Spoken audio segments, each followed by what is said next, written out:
they found or they seem to have found something near to what they are referring to as God particle. You know this? It's called the boson, which has a mass which is of a certain significance. If you try to look at the whole universe, you will not see anything. If you just look at an atom intensely enough, and if the atom yields to you, then you know how the whole universe is made. Now they're no more talking about atom. They were talking about subatomic particles. Now they're not even talking about that. When two subatomic particles collide, not atoms, when two protons collide, something spills out of that, they want to see that. But when you say, I'm on the path of yoga, you're not even interested in the tiny minuscule particle. You want to see the empty space which holds all this in place. That is their desire also, but they kind of given up on it. That's their desire also, that they want to see what is it that's holding all this together. But they don't have… they understand, they're sensible enough to understand, with these two eyes, with these senses, we can't see it. The only way is to go to the nearest point and see it.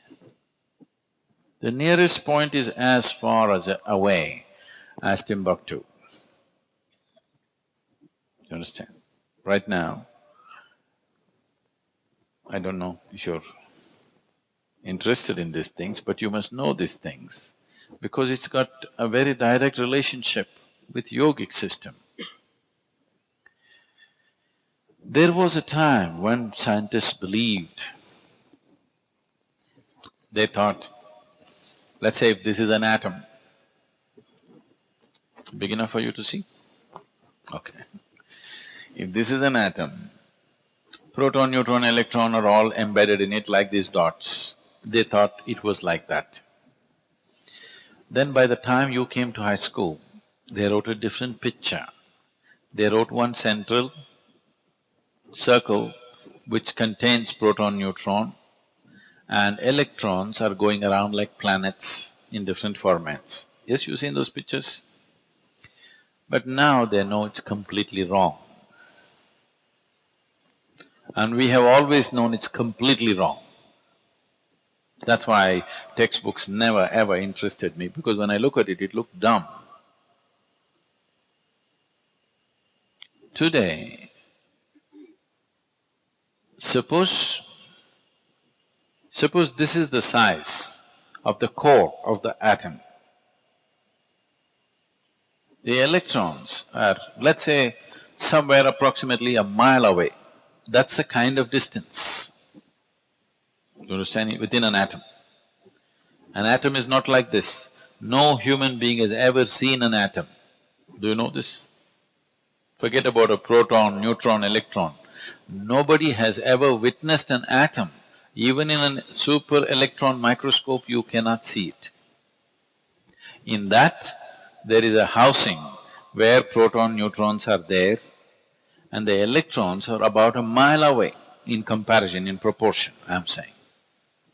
So what is the maximum substance in this? Emptiness, isn't it? We always told you,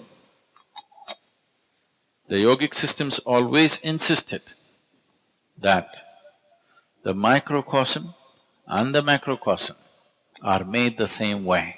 If you know this piece of life, you will know everything in the universe, because that's how it is made. When they say, if you know the way these bosons behave and what they are, they're saying we will know the whole universe, the way the universe was made, we will understand. But you don't understand that you are also a bloody boson. In the cosmic space, you're just a boson. So you are as much as a Higgs boson in the universe. If you observe this, if you pay enough attention to this, you would know everything. But if you have not even paid attention to anything around you, paying attention to within you will be out of question.